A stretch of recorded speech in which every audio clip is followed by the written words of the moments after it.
খোদা ছাড় দিয়েছিল, ছেড়ে দেয়নি। গত 9 দিন হয়ে গেল আমার আল্লাহ আমেরিকাকে ছোট্ট একটা ধরেছে, ছোট্ট, বড় নয়। দুনিয়া ভাবতে পারে এত বিশাল দাবানল কখনো দেখিনি, কিন্তু একজন ইমানদার বলছে এটা একটা ছোট্ট ব্যাপার আমার আল্লাহর কাছে। লোকরা শোনো, বড় আরামে হাওয়া খাওয়াচ্ছ গায়ে, আল্লাহ ছেড়েছে, ছাড় দেয়নি। আল্লাহ দিয়া হাত নিয়ে কাদের হয়ে লড়াই করো, আল্লাহ দিয়া পা দিয়ে কাদের পিছনে ঘোরো, আল্লাহ দিয়া জবান দিয়ে কাদের হয়ে কথা বলো, আল্লাহ দিয়া জিন্দেগি কাদের পিছনে খরচ করছো, আল্লাহ দিয়া চোখ দিয়ে কি দেখছো, আল্লাহ দিয়া যৌবনের তাকত কাদের পিছনে খরচ করছো। আল্লাহ ছাড় দিয়েছে, ছেড়ে দেয়নি। আমেরিকাকেও আল্লাহ ছাড় দিয়েছিল, পৃথিবী জুড়ে অত্যাচার করেছে, দুনিয়ার বেগুনা বাচ্চাগুলোকে মেরেছে, প্যালেস্টাইনের উপর অত্যাচার করেছে। আমেরিকা ইসরায়েলকে সহযোগিতা করে বোম দিয়ে, অস্ত্র দিয়ে, প্লেন দিয়ে নিরীহ প্যালেস্টাইনবাসীর উপরে রক্তের বন্যা ঝরিয়েছে। খোদা ছাড় দিয়েছিল, ছেড়ে দেয়নি। গত 9 দিন হয়ে গেল আমার আল্লাহ আমেরিকাকে ছোট্ট একটা ধরেছে, ছোট্ট, বড় নয়। দুনিয়া ভাবতে পারে এত বিশাল দাবানল কখনো দেখিনি, কিন্তু একজন ইমানদার বলছে এটা একটা ছোট্ট ব্যাপার আমার আল্লাহর কাছে। ওই আমেরিকার আমার আল্লাহ পাক আমেরিকার বুকে এক দাবানল শুরু হয়েছে। লস অ্যাঞ্জেলস বলে একটা শহর আছে, যেখানে সব ভিআইপিরা থাকে, কোটিপতিরা থাকে, তাদের কোটিপতি, শিল্পপতি, গায়ক গায়িকা সব থাকে। আমার আল্লাহ সেই শহরকে তাবাহ করে দিচ্ছে আগুন দিয়ে। হাজারো চেষ্টা করছে পানি দিয়ে বন্ধ করার, 100 স্পিডে হাওয়া চলছে আর আগুন চলছে, হাওয়া চলছে, আগুন চলছে। পানি শেষ হয়ে গেছে, আগুন এখনো বন্ধ হয়নি। তারা চেয়েছিল ইসলামকে মুছে দেবে, আমেরিকাতে আজানকে ঘৃণা করা হতো। আজকে তারা আগুন বাঁচাবার জন্য, আগুন থেকে বাঁচার জন্য মসজিদের ইমামদের নিয়ে যে বলছে আজান দে বাবা, বাঁচা বাবা, বাঁচা বাবা। এখন সেখানে সরকারি ভাবে আজান দিওয়াচ্ছে। জোরে বলুন সুবহানাল্লাহ, আরো জোরে বলুন সুবহানাল্লাহ। আল্লাহ, আমার দেশেও মাঝে মাঝে শুনি কিছু মানবরূপী কুকুররা মাঝে মাঝে বলে আজানে নাকি অসুবিধে হয়। আজানে যদি অসুবিধে হয় তাহলে আমেরিকা আগুন বন্ধ করার জন্য বুঝে নিয়েছে আমাদের সব ক্ষমতা শেষ, আজানই দরকার। আর আমেরিকা শিখলো কার থেকে? এটা শুনবেন না। আজ থেকে বছর 3-4 আগে ব্রাজিল বলে একটা দেশ আছে, ওই দেশের অ্যামাজন জঙ্গলে আগুন ধরেছিল। যে আগুনেতে অ্যামাজন জঙ্গল বিরাট ভয়ানক একটা দাবানল দেখা দিল। আশপাশের পড়োশি দেশ এবং ব্রাজিল সহ সবাই পানি দিচ্ছে, হেলিকপ্টার করে, ফ্লাইট করে পানি দিচ্ছে। জঙ্গলের আগুন বন্ধ তো দূরের কথা, পানি যেন পেট্রোলের মতো কাজ হচ্ছে, আগুন আরো বেড়ে যাচ্ছে। তখন ব্রাজিলের সরকার যারা মসজিদ ব্যান করেছিল, আজানকে ব্যান করেছিল, তারা গিয়ে মসজিদ যে কটা খোলা ছিল ওই মসজিদের ইমামদের কাছে গিয়ে করজোরে হাত জোর করে বলছে সব চেষ্টা ফেল, তোমরা একটু দেখো। মসজিদের ইমামরা গেলেন, দূরে কার নফল নামাজ পড়লেন। নামাজ পড়ার পরে আল্লাহ শাহী দরবারে হাত তুলে দোয়া করতে লাগলেন, আজান দিতে লাগলেন। আল্লাহ পাকের রহমতে মেঘলা হলো, পানি হলো, আগুন বন্ধ হয়ে গেল। জোরে বলুন সুবহানাল্লাহ।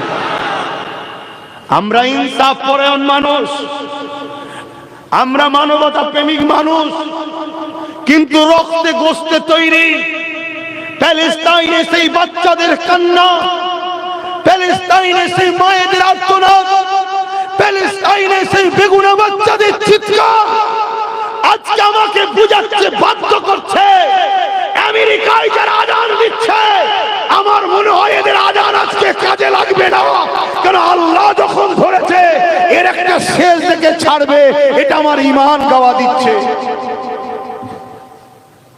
কিন্তু এরপরও আমার আবার বলা দরকার, কেন আমরা নবীর আদর্শে আদর্শিত, আমাদেরকে চেষ্টা করা দরকার মানুষ বিপদ থেকে যেন মুক্তি পায়। কিন্তু আবার এটাও মনে হয় মানব রূপে যদি পশু হয় তার মরারও দরকার আছে। কি গো ভুল বলছি? তাই আমি তোমাদেরও বলছি, তোমরা যদি আল্লাহর হও, নবীর হও, রেহাই পাবে। এখনো সময় আছে। তুমি মনে করোনি আমার বাপ মুসলমান ছিল, আমি মুসলমান, আমি ছাড় পেয়ে যাব না। দুটো হাত দিয়েছি কি করতে? জুলুম করার জন্য না, জুলুমের হাত থেকে মানুষকে বাঁচাবার। কথা বলো। আসো, সংগ্রাম করো, ঐক্যবদ্ধ হও, সংগঠিত হও, অন্যায়ের বিরুদ্ধে রুখে দাঁড়াও। অন্যায়কারীদের কাছে যদি বুলেটের গুলি থাকে সেনাকে পেতে দাও। মারো গুলি, 500 মারো, 5000 মারো, 5 লাখ মারো, যত মারবে তত সংখ্যা বাড়বে।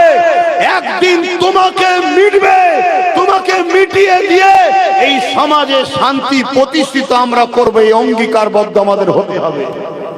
ঠিক না বেটি? তবেই তো মুসলমান। এই সমাজের এতিম যেন না কাঁদে, এই সমাজের বিধবার উপরে জুলুম যেন না হয়, এই সমাজের ক্ষুধার্ত মানুষ যেন খানা পায়, এ সমাজের হিন্দু হোক, আদিবাসী হোক, সাঁওতাল হোক, মানুষ মানুষে মিলেমিশে থাকবে, কোন মানুষের উপরে অত্যাচার যেন না হয়, এই নিরাপত্তার ব্যবস্থা করার নাম তো ইসলাম। শুধু মসজিদে গিয়ে নামাজ পড়ার নাম ইসলাম? মানুষের নিরাপত্তা তৈরি করার নাম ইসলাম না? ইসলাম না। আসো যুবকরা, ভাবো, তুমি আজকে বিক্রি হয়ে যাবে, খরিদ হয়ে যাবে। তুমি ভাবছো আমার তো ভালোই চলছে, তোমার আখিরাত নাই। আর তোমার পরের জেনারেশন, তোমার ছেলেটার ভবিষ্যৎ কি হবে তুমি একবার ভেবে দেখেছো? হ্যাঁ, তোমার ছেলেটার কি হবে ভাবছো? কত কষ্ট করেছে আমার নবী, সাহাবা, হুজুররা। আল্লাহ নবী অজ্ঞতা বলার জন্য একটা দিন এমন হয়ে গেল, আল্লাহ নবী, নবী, দয়া নবীর বিরুদ্ধে লড়াই শুরু হয়ে গেল। উহুদের ময়দান ছিল। এই যুবকেরা, তরুণীরা, বাবেরা আমার নবী পাকের দিকে লক্ষ্য করে মক্কা জালিমরা তীর মারতে লাগলো। আমার নবী পাক খালি হাতে দাঁড়িয়ে রয়েছে। নবী পাকের সাহাবারা চতুর্দিকে না ইনসাফের জন্য লড়াই করতে লেগেছে। ঠিক এমনই সময় এক জালিম নবী পাককে লক্ষ্য করে তীর মারবে। ঠিক এমন সময়তে আল্লাহ নবীর একজন সাহাবী হযরত তালহা রাদিয়াল্লাহু তাআলা তিনি দেখতে পেয়ে যায় আল্লাহ নবী একা দাঁড়িয়ে রয়েছে। এই হযরত তালহা রাদিয়াল্লাহু তাআলা তিনি ছুটে এসে আমার নবী পাকের সামনে দাঁড়িয়ে গেলেন। যে তীরটা আমার নবী পাকের সিনায় লাগার কথা ছিল, ওই তীরটাকে আল্লাহ নবী সাহাবী নিজে সিনায় নিয়ে নিলেন। যুবকেরা, তরুণীরা, বাবেরা আল্লাহ নবীকে তীর মারতে লেগেছে।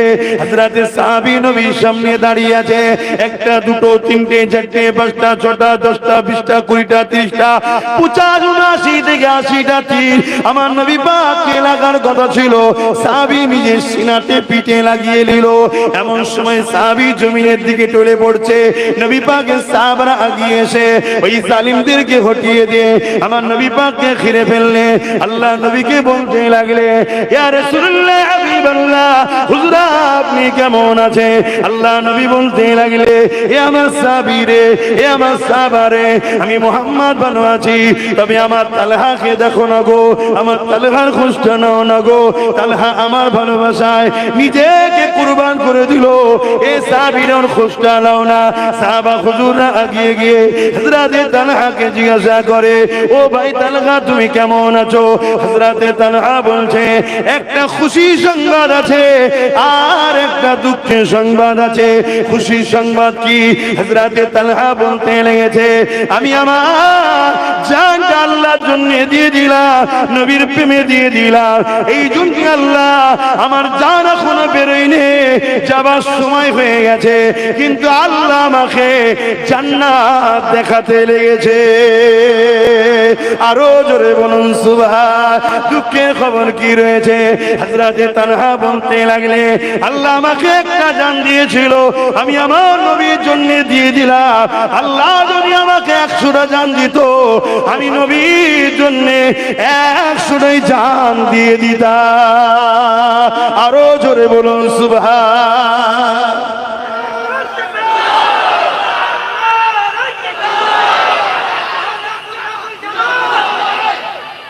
হে যুবকরা, আমরা কি তোমার আমার নবীর পক্ষে না বিরুদ্ধে? বলো বলো। তোমরা কি আমাদেরকে পাহারা দেবে না? আমাদেরকে ঘিরে রাখবে না? আগামী দিন ওয়াজ করতে দেবে না? হক কথা বলতে দেবে না? বেঁধে দেওয়া হবে। মদের বিরুদ্ধে কথা বলতে পারবেন না, জুয়ার বিরুদ্ধে বলতে পারবেন না, সুদের বিরুদ্ধে বলতে পারবেন না,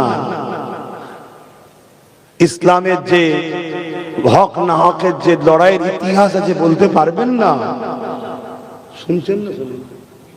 যেমন অলরেডি বলা হয় আব্বাস সিদ্দিকী জলসা এসে রাজনীতির কথা বলে কেন? বলে না, বলে না?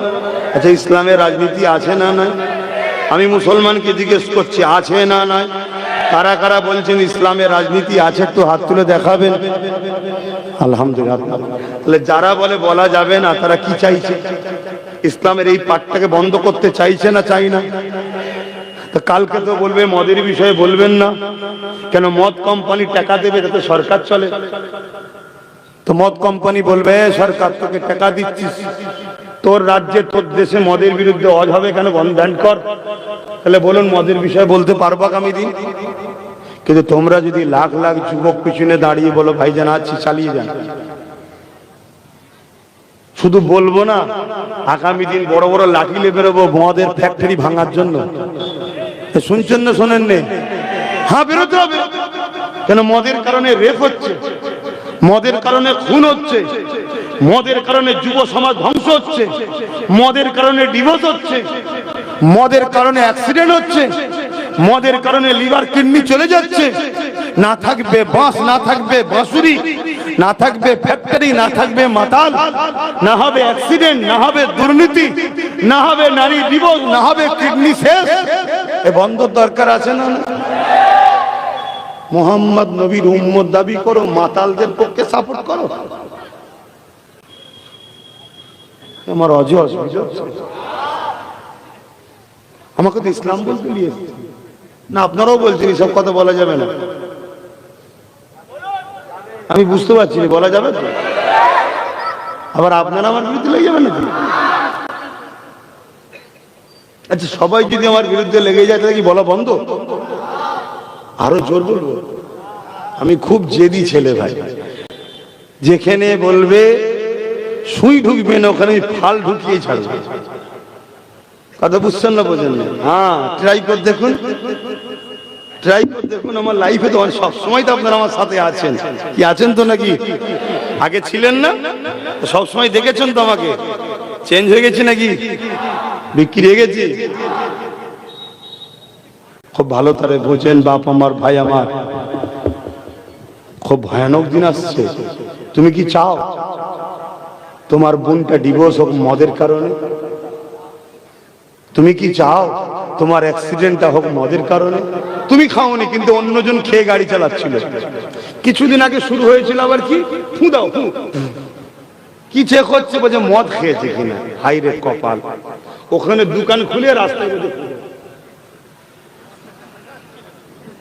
এই আওয়াজ সিদ্ধি চৌমাথায় আমার একটা ভাইকে ধরে বলেছিল না, ওর ফুঁও বেরিয়ে গেছিল, চুমুট।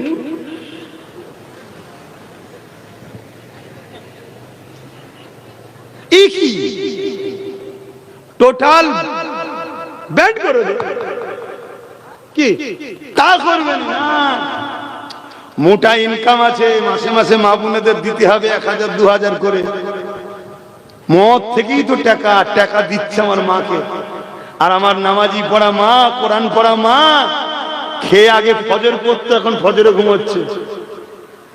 আগে কোরআন পড়তো, এখন কোরআন খুলেই আর দেখেনি। এত অ্যালার্জি কিসের হলো না বুঝতেই পারছে না যে ধ্বংস হচ্ছে কেন, কেন ভেতরে হারাম ঢুকছে। শুনছেন তো ভাই? হায় হায় হায়। নবী পাকের হাদিস আখরি জামানায় বাপ নিজের কন্যাকে ধরে রাখতে পারবে না। আল্লাহ নবীর হাদিস কি? আখরি জামানায় বাপ নিজের কন্যাকে কন্ট্রোল করতে পারবে না, স্বামী তার স্ত্রীকে কন্ট্রোল করতে পারবে না। এটা কার হাদিস? জোরে বলুন। নবীর। ভাবতে পারছেন কিভাবে হচ্ছে? যখন মেয়ের হাতে পয়সা চলে যাবে বাপের দিকে তাকাবে, যখন স্ত্রীর হাতে পয়সা চলে যাবে স্বামীর দিকে তাকাবে। যদি বলেন না আমরা খোদা প্রেমিক, যদি হালাল পয়সা হয় তাকাবে, আর হারাম পয়সা হলে খোদা প্রেমিক আর থাকবে? তাহলে কি প্রাণ পরিকল্পনা চলছে বুঝতে পারছেন তো? এই সব কি দিনকে মিটাবার জন্য না বাঁচাবার জন্য? একটু কথা বলছেন না কেন? তাহলে দিনকে যারা মিটাতে চাইবে ক্ষমতা দিয়ে, তাহলে আমরা কি বলবো না যে এগুলো সব ইসলামের দুশ্মন? এবারে আমার কথা শুনে কে মানবে না মানবে তার ব্যাপার, কিন্তু আমাকে তো বলতে হবে। কেননা আমার নবী পাক অনেক কষ্ট করে ইসলাম প্রতিষ্ঠিত করেছে, অনেক কষ্ট করে জমিন থেকে মদকে ব্যান করেছিল।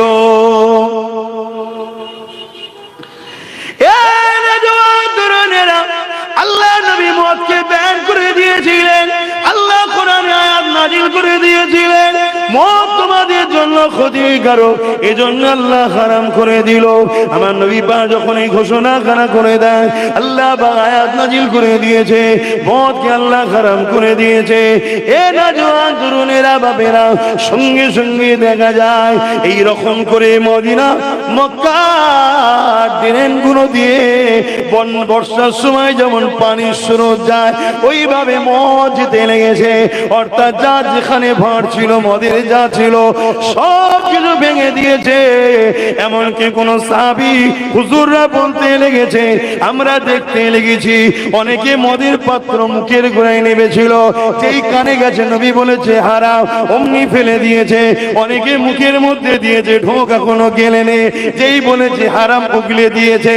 এ যুবকেরা, তরুণীরা বাপেরা, আজকে নবীর উম্মত দাবি করি, আজকে নবীর দ্বীনের আলেম দাবি করি, আজকে নবীর দ্বীনের পীর দাবি করি, মুর্শিদ দাবি করি, আজকে নবীর দ্বীনের মাদ্রাসার ইমাম দাবি করি, আলেম দাবি করি, মসজিদের ইমাম দাবি করি। আজকে মদকে নিয়ে এত হারুহুরি হচ্ছে, কোন মসজিদে দাঁড়িয়ে ইমাম বক্তব্য দিচ্ছে না, কোন আলেম জলসার মাহফিলে মদের বিরুদ্ধে বলছে না, কোন পীর খানকায় দাঁড়িয়ে মদের বিরুদ্ধে বলছে না। এই সমাজের মুসলিম ঘরের ছেলেরা তারা আজকে মদের দিকে আসক্ত হয়ে যাচ্ছে। মনে রাখবেন, আল্লাহর জান্নাত হলো পাক পবিত্র, যে শরীরে না পাক জিনিস চলে যাবে পাক জান্নাত ওটা যাবে না। যদি বলেন আমি করে ফেলেছি এখন কি করব, আমার ভয় এসেছে, তাহলে উচিত হবে তওবা করে নিয়ে আল্লাহর কাছে কাটাকাটি করো, আল্লাহর কাছে ক্ষমা চাও। হে আল্লাহ, শয়তানের ধোঁকায় পড়ে করে ফেলেছি, আপনি আমাকে মাফ করে দিন। আজকে মনে রাখবে, আজকে ইমাম হুজুরদেরকে জানায়, মুফতি মাওলানাদের জানায়, আপনাদের ঘরে মদের টাকা দিয়ে হচ্ছে না তো, মদের পয়সা আপনাদের ঘরে খাওয়ানো হচ্ছে না তো, সুদের পয়সা খাওয়ানো হচ্ছে না তো, বিধবাদের মাল সেটে যাওয়ার পয়সা খাওয়াচ্ছে না তো, নারীদের ঘরে লাইসেন্স দিয়েছে দেহ বিক্রি করার, ওই পতিতালয়ের যে টাকা, ওই টাকারও ট্যাক্স নিচ্ছে, ওই টাকা ইমাম আপনাকে দেয়া হচ্ছে না তো, আপনি কি টাকা পাচ্ছেন একবারও কি জানতে পেরেছে? তে আপনি কেন কথা বলছেন না? মদ মুক্ত সমাজ চায়, লোন মুক্ত সমাজ চায়, পণ মুক্ত সমাজ চায়, সুদ মুক্ত সমাজ চায়, জুলুম মুক্ত সমাজ চায়। বেইনসাফি করা চলবে না। এই সমাজে গরিব হাসবে, এতিম হাসবে, বিধবা হাসবে, অসহায়রা হাসবে। এই সমাজে এই নেশাকে বন্ধ করে দেওয়া দরকার। এই কথা কেন সমাজে বলা হচ্ছে না? এলে বুঝতে হবে, চিন্তা করতে হবে। নবী আমার জানিয়ে দিলেন আসমানের নিচে জমিনের উপরে আখিরি জামানা একটা বড় আলামত, সব থেকে নিকৃষ্ট হবে একদল উলামা। শুনতে পেয়েছেন? আসমানের নিচে জমিনের উপরে সব থেকে নিকৃষ্ট কারা হবে? একদল, একদল, সবাই নয়। কারা? কার কথা? আমার আব্বা? কে বলছে?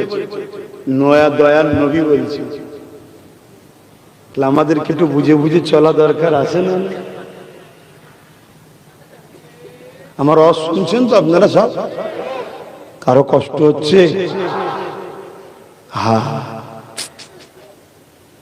আল্লাহ নবী জানিয়ে দিলেন হারাম খেতে খেতে খেতে শরীরে রক্তগ্রস্ত যখন হারাম মিশে যাবে, ওই হারাম অন্তর কখনো আপনাকে মসজিদের দিকে টানবে না। যদিও মসজিদে যান, মসজিদের জায়গা ছেড়ে খাবেন। আজকে আমরা চোখের সামনে দেখছি বহুত মসজিদের সম্পদকে, মসজিদের জায়গাকে নিজেদের নামে রেজিস্ট্রি করে নেওয়া হচ্ছে। বহুত কবরস্থানের জায়গাকে নিজেদের নামে দলিল করে নেওয়া হচ্ছে।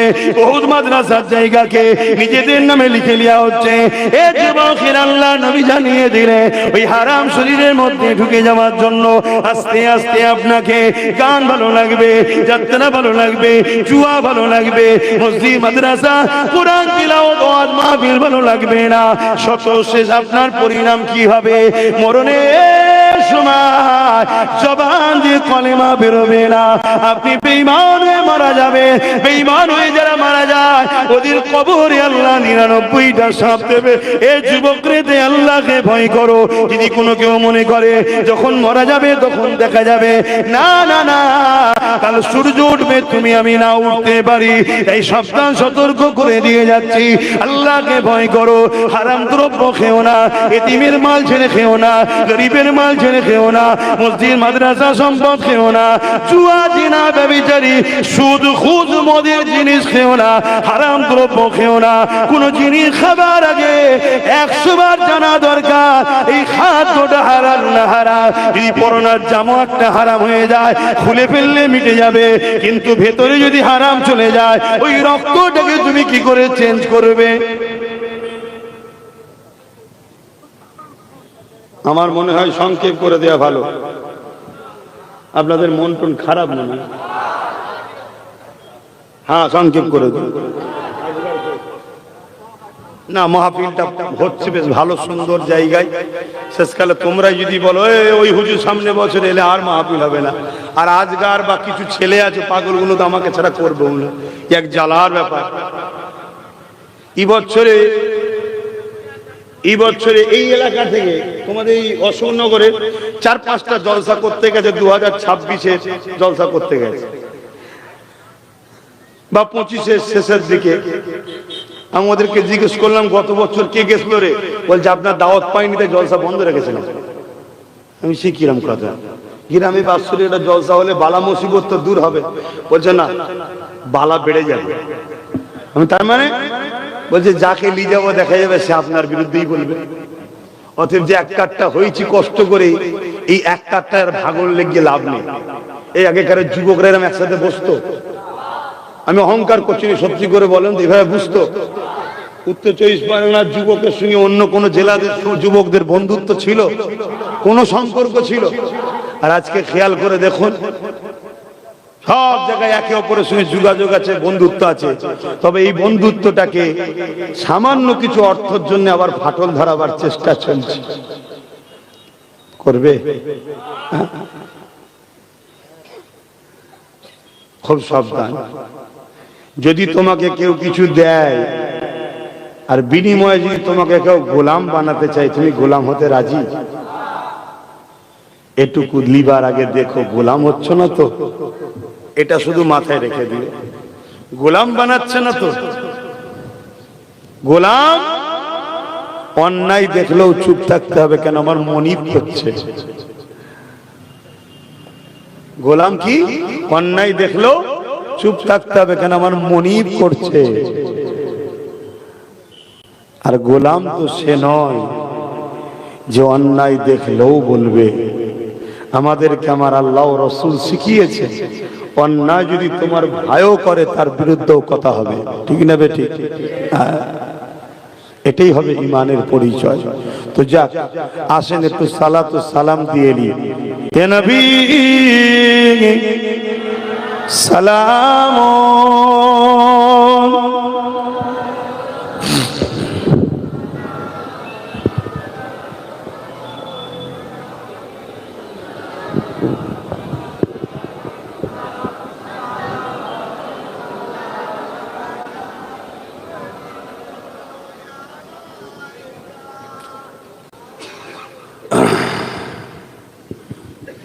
আমরা দাঁড়ালাম কেন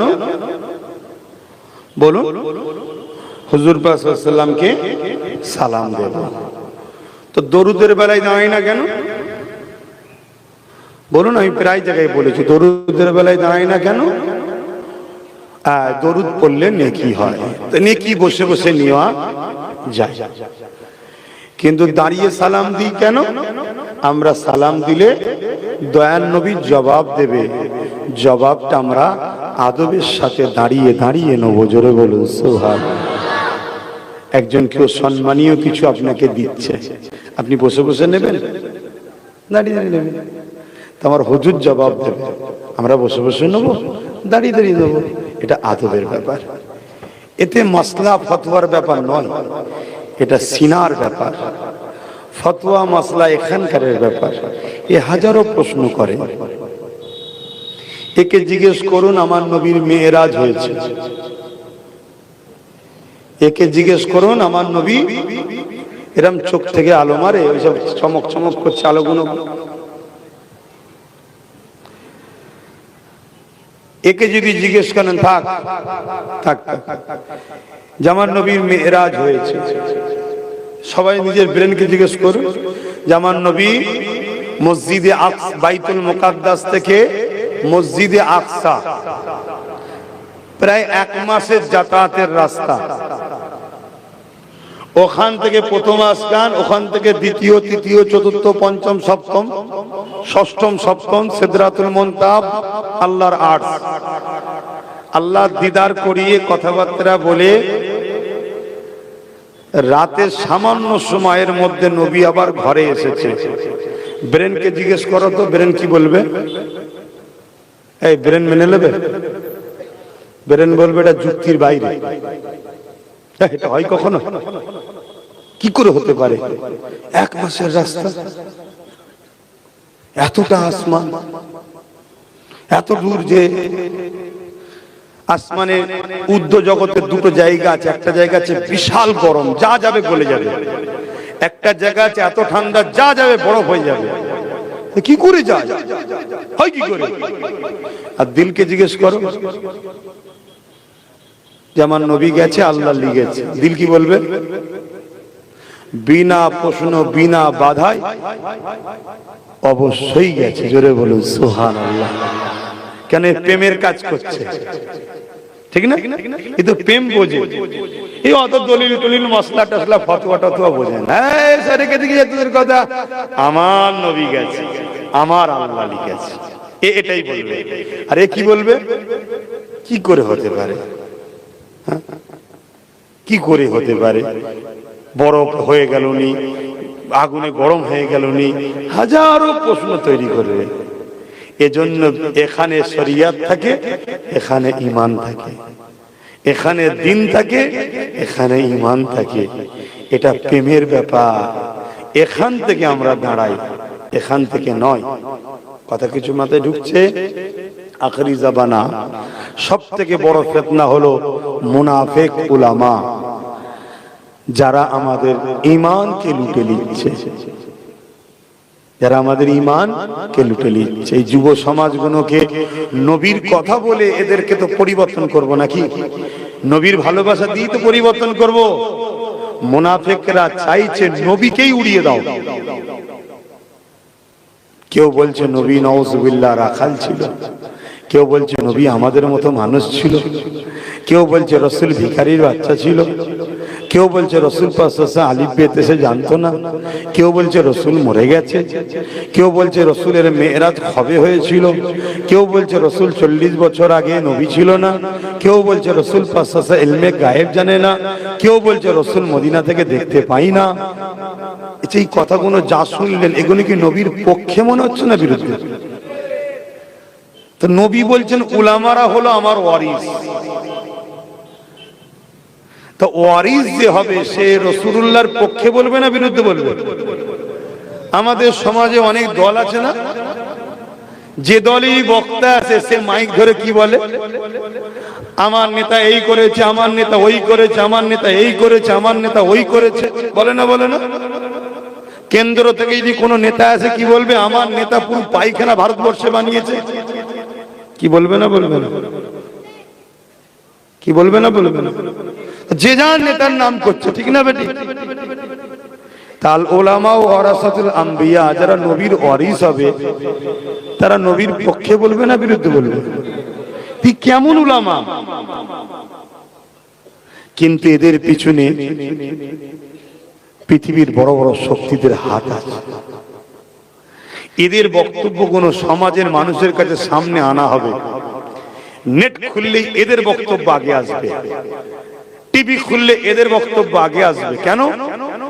মিডিয়া বলুন, সোশ্যাল মিডিয়া বলুন, ফেসবুক বলুন, ইউটিউব বলুন, এগুলো কাদের হাতে? ইসলামের হাতে না ইসলামের দুশমনদের হাতে? এদের গুলোকে সামনে আনছে। আর আমাদের যুব সমাজ প্যান্ট শার্ট পরা, দাড়ি চাচা, নামাজও কাজা করেছে, গুনাহগার ছিল, কিন্তু এই সকল মুনাফিক বেঈমান কাফের মার্কা বক্তাদের পাল্লায় পড়ে আমাদের কম বেঈমান হয়ে যাচ্ছে। আর বেঈমান দিয়ে কখনো লড়াই করে কামিয়াবি হওয়া যাবে? তাহলে পরিকল্পনাটা বুঝে আসছে তো নাকি? তাই বাংলার মানুষ, মোজাদ্দেদ জামান দাদা হুজুরের আপনারা রুহানি সন্তান, বুঝে বুঝে চলে। শত শেষ কথা, কেউ আমাকে সন্তানের মতো মনে করেন, কেউ আমাকে ভাইয়ের মতো মনে করেন। বিশ্বাস যদি থাকে, আমার মনে হয় খাবার মতো, ওয়ালাইকুম আসসালাম রাহমাতুল্লাহ, খাবার মতো যদি খাবার হয় অল্প খেলেই যথেষ্ট, শোনার মতো যদি শুনতে হয় অল্প শুনলেই যথেষ্ট, জানার মতো জানলে হয় অল্প জানলেই যথেষ্ট। হাজার জায়গায় গিয়ে হই হই করে লাভ নেই, একটু মজবুত হও। আমি কি বলছি শুনছো? কেন একটা মাহফিলে তুমি গেলে, সেখানে কেউ বক্তব্য দিতে দিতে দিতে দিতে বললো আমার নবী শাফাআত করতে পারবে না,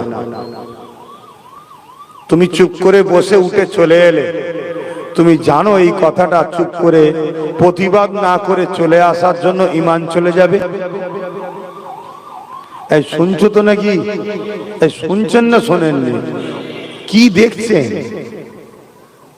পাগলে মজা নেই, এদিকে দেখেন। শুনছেন কি বলছি?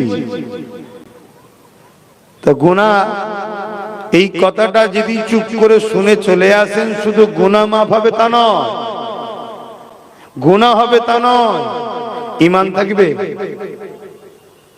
আমি কি বুঝাচ্ছি বুঝছেন? খারাপ নেবেন না তো, একটা কথা বলবো, আমার বাপ গুণ আছে, খারাপ নেবেন না তো। এই সমাজে একটাকে বলা হয় পুরুষ, একটাকে বলা হয় নারী, আর একটা যেন কি আছে না, জানেন তো নাকি? 1 কোটি যদি ওই নিয়ে আসা হয়, হাজারো চেষ্টা করে একটা সন্তান হবে, কথা বলুন। তা 100 কোটি বেঈমান নিয়েও কখনো একটা ইনসাফ কায়েম করা যায় না। 100 কোটি বেঈমান দিয়েও কখনো একটা সত্যকে জিন্দা করা, একটা ইমানদার যদি রুখে দাঁড়ায় পুরো হিন্দুস্তানকে চেঞ্জ করে দেওয়া যায়। তার নাম মঈনুদ্দিন আজমিরি। জোরে বলুন সুবহানাল্লাহ। তাহলে দরকারটা কি? সংখ্যা না ঈমান? জোরে বলুন। ঈমান যদি মজবুত করতে পারি, যারা আমাদের উপরে জুলুম করছে, আল্লাহ চাইলে আগামী দিন দেখবেন এরা নিজেরা খেয়ে করে একে অপরকে মেরে মেরে ময়দান ফাঁকা করতে দেবে। শুনছেন না শোনেন? রাস্তার কাঁটা দেখবেন এমনি পরিষ্কার, রাস্তা পুরো প্লেন। ইমানকে বাড়াও, ইমানকে মজবুত করো। আর ইমান মজবুত করতে গেলে, সিনার পাওয়ার বাড়াতে গেলে দুটো জিনিস লাগবে। একটা হলো আল্লাহর ভয় তৈরি করো অন্তরে। আল্লাহ আমায় দেখছে, আল্লাহ আমায়, জোরে বলো, একা যদি নিরিবিলি নির্ঝুমেও কিছু করো, কেউ নাই, আল্লাহ। দ্বিতীয় হলো নবীর প্রেম ও আদব বাড়াও। কষ্ট হচ্ছে দাঁড়িয়ে? চিঙ্গিস খানের একটা কথা বলছিলাম, এই কথাটা বলে দিই। চিঙ্গিস খান বাগদাদের উপরে হামলা করেছিল, যেখানে গৌসুল আজম বড় পীর সাহেব হুজুরের রওজা আছে। চিঙ্গিস খান হামলা করেছিল, বহুত ক্ষতি করেছে। ওদিকে আমি যাচ্ছি না। একদিন একটা শহরের মাদ্রাসা, বিশাল বড় মাদ্রাসা, মাদ্রাসার উপরে হামলা করেছে। যত তুলাবা ছাত্র ছিল সব গর্দান উড়িয়ে দিয়েছে, মেরে দিয়েছে, একটা কাউকে বাঁচায়নি। আলেমগুলোকে সব টেনে টেনে টেনে টেনে নিয়ে এসে কাতার দিয়েছে, লাইন দিয়েছে। একটা কাতার, দুটো কাতার, তিনটে কাতার করেছে। চিঙ্গিস খান ঘোড়ার পিঠে না বসে আছে, সৈন্যরাও রয়েছে। জাল্লাদকে বলছে প্রথম সারি আলেমদের ধর থেকে কল্লাগুলো আলাদা করো। কি জুলুম হয়েছে দেখছেন? আগামী দিন আবার হবে যদি এখনো আমাদের উলামারা না শুধরায়। কেন পানি এখনো বেশি দূর গড়ায়নি, সবে ধোঁয়া উঠেছে। দেখছেন না? বলছে মাদ্রাসায় জঙ্গি তৈরি হয়, সন্ত্রাস তৈরি হয়, বলছে না? বলেন কই? উলামাদের মুখে প্রতিবাদ কই? কথা কই? আলেমদের মধ্যে একতা কই? চুপ করে আছে। আপনি জানেন আমার বাংলাতে কোন একজন সরকারি লোক, বীরভূমে তার বাড়ি, সোশ্যাল মিডিয়ায় দেখলে কেউ হাত তুলবেন, সে বক্তব্য দিতে দিতে বলছে বট গাছ হচ্ছে হিন্দু ধর্ম, আর বট গাছের যে ঝুড়ি নাবে ওই ঝুড়িগুলো হলো বিভিন্ন ধর্ম, তার মধ্যে বলছে মুসলমান ধর্ম। জানি মূর্খর মধ্যে পেটে বিদ্যা নেই, গাধার থেকেও বেহাল, তো পেটে তো কিছু নেই, মুসলমান কোনো ধর্ম নেই, কিন্তু তারপরেও টার্গেট করছে না করেনি। এই কথাটা ভুল বলেছে না ঠিক বলেছে? কই কোন ইমাম, কোন মৌলভী সাহেব, কোন পীর সাহেবের তো প্রতিবাদ নেই কেন? ও রাজ্য সরকারের লোক বলেছে তাই? তাহলে চিন্তা করুন যে আমরা কত নিচুই নেমে গেলাম সামান্য ভিক্ষায়। অন্যায় তো অন্যায়। কেন্দ্র সরকার যেমন মসজিদ মাদ্রাসাকে লুটার জন্য ওয়াকফ বিল তৈরি করে শেষ করছে, এটা অন্যায় করছে না ঠিক করছে? তার বিরুদ্ধে যেমন গর্জে উঠছেন, উঠুন, আমিও লড়াই করছি, আপনিও করুন, সবার করা দরকার। কিন্তু এটাও তো একটা কত বড় মিথ্যা কথা, অন্যায় কথা। তুই বট গাছ হবি কি আসুদ গাছ হবি ভাই তোর ব্যাপার, ওলি আমার কিছু বলার নেই। তুই আমাকে জড়াচ্ছিস কেন? তুই আমায় জড়াচ্ছিস কেন? না, এগুলো বলে গোলাম চেক করা হয় যে হাজার হাজার কোটি যে খরচ করলাম মোল্লা মলি সাহেবদের পিছনে, গোলাম হলো না হলুনি ট্রাই করা হয়। এই বেফাস কথা বলে যখন দেখবে যে না কেউ কথা বলেনি, ইনাদের যিনি মুরব্বী আছে গার্জেন নাগপুরে, ইনাকে বলবে দেখেছো ও যেটা পারে না আমি সেটা করে দেখিয়েছি, ইসলামের বিরুদ্ধে বলছি, মুসলমানদের বিরুদ্ধে বলছি, তাও একটা কেউ কথা বলছে দেখেছো? সব কিনে গোলাম বানিয়ে দিয়েছি। তোর তো উচিত, তোর যদি ভালোবাসারই লোক হয় তাকে শ্রদ্ধার সাথে বুঝিয়ে বল না, কি এটুকু তো বলা দরকার নাকি? যেটা আপনি অন্যায় কথা বলছেন, আপনি রাজনীতি করছেন, রাজনীতি করুন, ধর্ম বলে মাথা মারছেন কেন? কোনটা বট গাছ, কোনটা আসুদ গাছ, কোনটা ঝুড়ি, এসব বিষয় আপনাকে কে মাথা মারতে বলেছে? এটুকু তো বলা দরকার। একটা কেউ কথা বলছে? হাই রে মুসলমান, কোথায় ছেলে গেলি সামান্য পয়সার কাছে? তো যাক, চিঙ্গিস খান একটার পর একটা গর্দান উড়াচ্ছে। প্রথম কাতারে একজন বুজুর্গ উলামা ছিলেন, তিনি দ্বিতীয় কাতারে চলে গেলেন। চিঙ্গিস খান দেখলো, কিছু বললো না। প্রথম কাতারে উলামাদের গর্দান গুলো ধর থেকে সব আলাদা করে দিল, রক্ত ছিচকিরি দিয়ে বেরোচ্ছে। হাই হাই, কিভাবে আলেমগুলোকে মেরেছে। যুবক, তোমরা যদি এখনো রুকে না দাঁড়াও, আগামী দিন তোমাদের সামনেও দেখবে উলামাদের এই হালই হবে, এই হালই হবে। দ্বিতীয় কাতারে আমার বলল, হুকুম করলো উলামাদের গর্দানগুলো ওরাও। ওই বুজুর্গ উলামাটা দ্বিতীয় কাতার থেকে আবার তৃতীয় কাতারে চলে গেল। চিঙ্গিস খান দেখেছে, কিছু বলেনি। দ্বিতীয় কাতারে সব যখন আলেমের গর্দানগুলো কেটে দেওয়া হলো, তৃতীয় কাতারে চিঙ্গিস খান ওই বুজুর্গের কাছে এসে বলছে, এ বুড়ো মুরব্বী, এবার তুমি কোথায় যাবে? কোথায় যাবে? প্রথম কাতার থেকে দ্বিতীয়, দ্বিতীয় কাতার থেকে তৃতীয়, তৃতীয়ের পরে চতুর্থ কাতার তো না, এবারে যাবে কোথায়? আল্লাহ পাকের এই আলেম বান্দা কি বলছে জানেন? একটাই কথা বললো, আল্লাহ আছে। জোরে বলুন সুবহানাল্লাহ, জোরে বলেন না। চিঙ্গিস খান রেগে গেল, কেন? সে আল্লাহ মানা লোক নয় তো, সে তো আল্লাহ মানা লোক নয়, সে প্রাকৃতিকের উপাসনা করে। তখন জাল্লাদকে হুকুম করলো, আগে এই মুরব্বী আলেমটাকে আগে কতল করো। যখন জাল্লাদ তার দিকে আগাতে চলেছে, কথা মুখ দিয়ে সবে বেরিয়েছে, জাল্লাদও আগাচ্ছে, এদিকে ঘোড়া লাফানো শুরু করেছে, বিভৎস ভাবে লাফাচ্ছে ঘোড়া। আর হাজারো লাগাম টেনে ঘোড়াকে রুখতে চাইছে, চিঙ্গিস খান পাচ্ছে না। তার সৈন্যরাও ধাওয়া করেছে ঘোড়াকে রুকাবার জন্য। জাল্লাদ এদিকে অস্ত্র ফেলে দিয়ে ওই দৃশ্য দেখছে। শুনছেন? একটা পরিচয় যে এমন হলো, চিঙ্গিস খান ঘোড়ার পিঠ থেকে পড়ে গেল, কিন্তু দুপা জমিনে পড়লো না, একটা পা ঘোড়ার লাগামে বেঁধে গেল।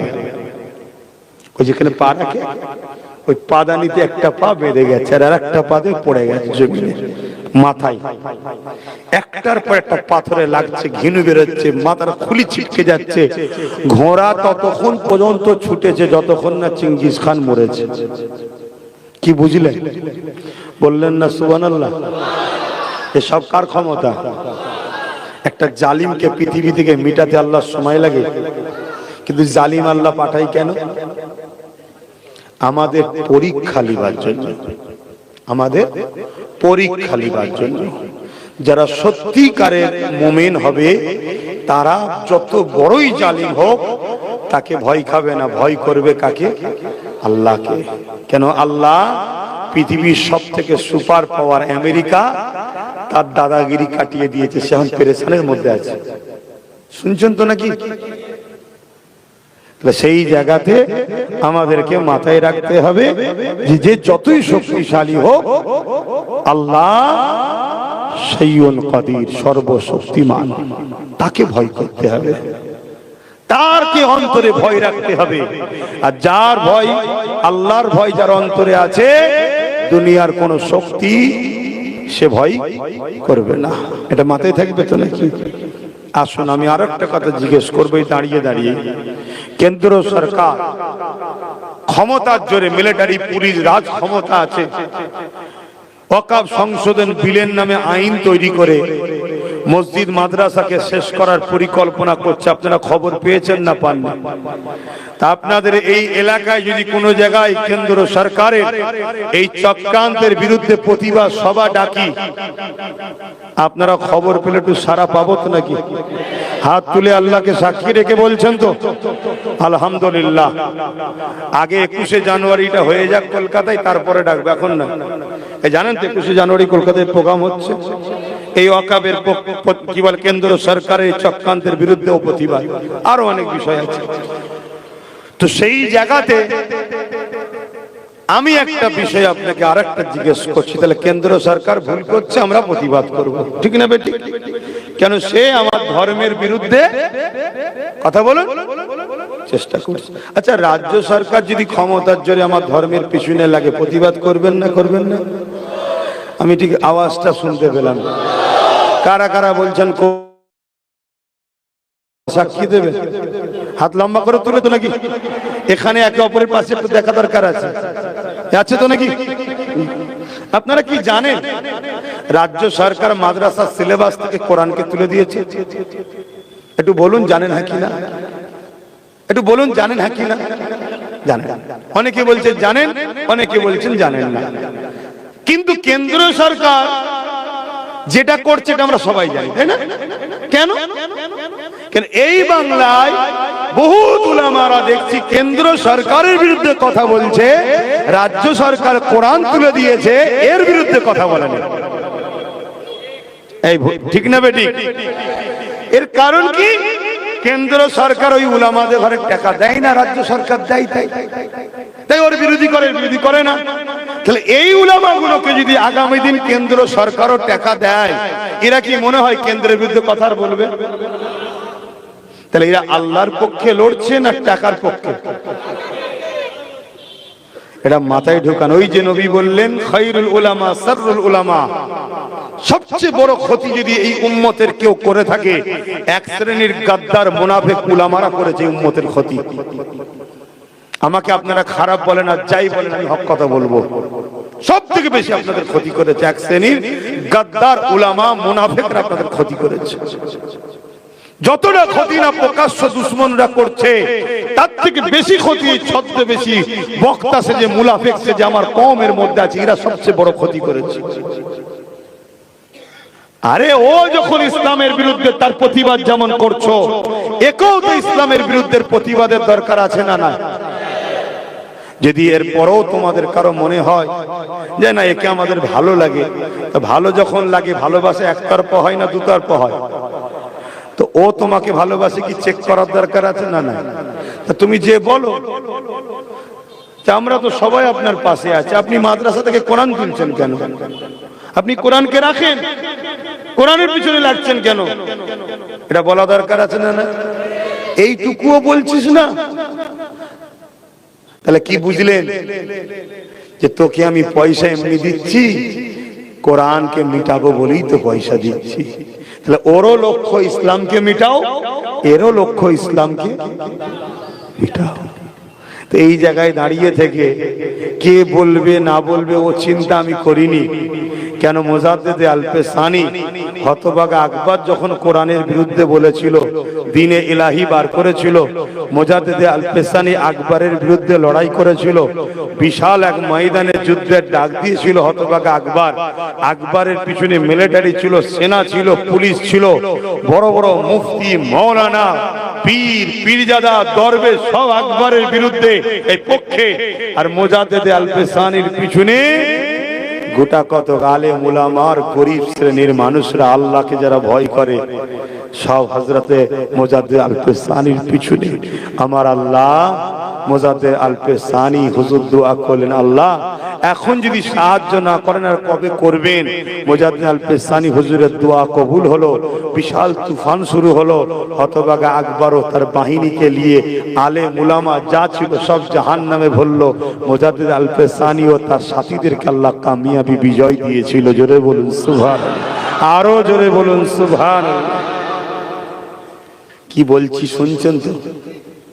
তাহলে আপনারা কি চান মাদ্রাসা থেকে কোরআন উঠে যাক? যদি যে ভুলটা করছে ওই ভুল থেকে ফিরে গিয়ে যদি কোরআনের জায়গায় যেমন ছিল থাকে, তাহলে আব্বাস সিদ্দিকী জলসায় এসে এই বিষয়ে কথা বলবে কেন? আমার বলার নেই, কিন্তু জলসায় এসে বলবো যদি আপনি কোরআনের বিরোধী করেন, যদি আপনি মসজিদ মাদ্রাসার বিরোধী করেন, তাহলে আমি কমকে শোনাবো না। কেন? এই শোনার পরে যদি দুটো ছেলে হলো তওবা করে কোরআনের দুশমন, মসজিদ মাদ্রাসার দুশমনদের থেকে ফিরে আসে, আমার ভাইটার জন্য জান্নাত অপেক্ষায় থাকবে। আমার এই মেহনতের জন্য আল্লাহ আমাকেও জান্নাত দেবে। জোরে বলুন সুবহানাল্লাহ। এবারে কোরআন মাদ্রাসায় থাকবে কি যাবে, ও ফাইসাল্লাহ আমার আল্লাহ করবে। শুনছেন না? শুনেন। কেন? কোরআন কালামুল্লাহ, আল্লাহর কথা। আমরা যে আল্লাহর পক্ষেই প্রমাণটা দিলাম, আর কথা নয়। আসুন সালাম পড়বো, ইয়া নবী সালাম, ইয়া রাসূল সালাম, ইয়া হাবিব সালাম।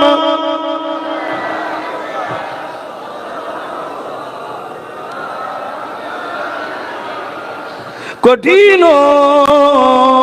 হাসরের দিনে কি আছে মোদের কপালে গুনাহগার উম্মাহ আতো আপনা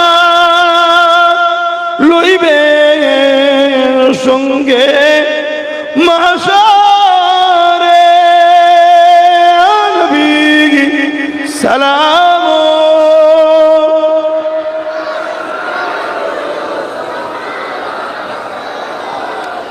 ইয়া হাবিব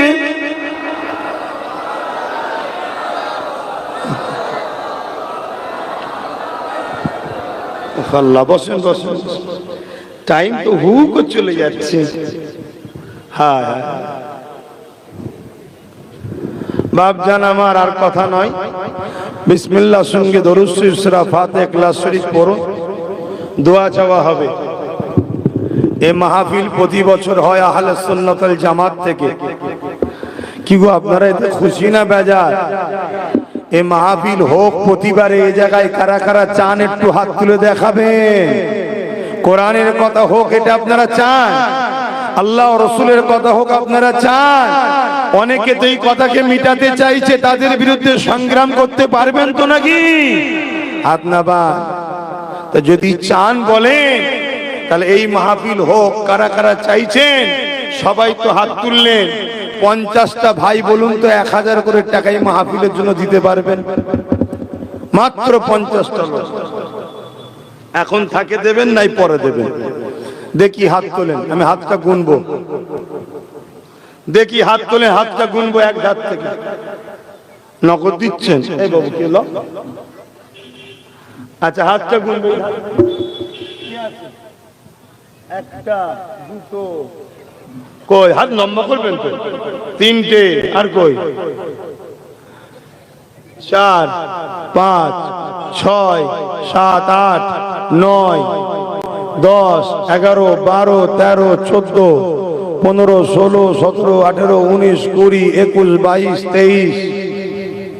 23 আর কই 24 25 26 27 28 29 আমি তো দেখতেই পাচ্ছি না ওইদিকে দূরে দূরে অত টিউবলাইট দূরে দিবার কি দরকার ছিল এখানটা তো দিতে হয় হাত না বান 30টা হয়েছে আর কটা দরকার 20টা 30টা হয়েছে আপনারা দেবেন না নতুন করে আরো 20টা কে কে আছেন হাত তোলেন এই একটাই লোবার কথা নয় কে আছে 20টা ভাই নতুন করে 30 হয়েছে 31 32 করে গুনবো কে কে আছে 31 আর কই 32 33 আরো